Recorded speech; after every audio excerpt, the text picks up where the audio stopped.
Okay, so let's talk about keeping the school clean. It's traditional and customary for students to keep their school clean, right? Other schools will do things differently, but traditionally, especially if you're newer, like white belt, blue belt, it's usually your job to mop the mats, clean the mats, keep the bathrooms clean, kind of help sweep, just do something, right? Even if you are a guest student at another gym, like sometimes when I go to a different gym, I'm one of the first to volunteer to sweep the mats or mop the mats or clean something or do something that's gonna help out, because that's the polite thing to do, that's a respectful thing to do, is someone has provided this dojo for you in a place of learning, a school, for you to advance yourself, and it's not necessarily your job, but it's really like it would behoove you for your development and your progression of understanding what a martial art plays in your life to provide something back to the school, right? So to clean up the mats, to clean up the space, to not treat it with disrespect in any way, shape, or form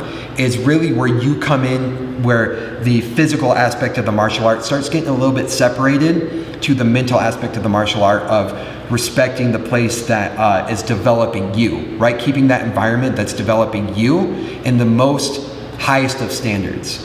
You have anything to add to that? Yeah, I think what we're talking about here is the humility, right? Because at the end of the day, there's a lot of things that we've discussed throughout the course that require humility. You know, verbal jiu-jitsu is humility. You have to have control of your anger and to be able to walk away from that.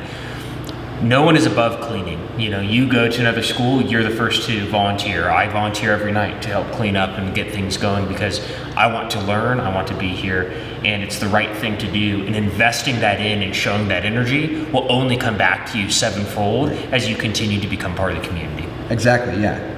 And to add to that, like keeping your environment clean is an extension of your like mental cleanliness, right?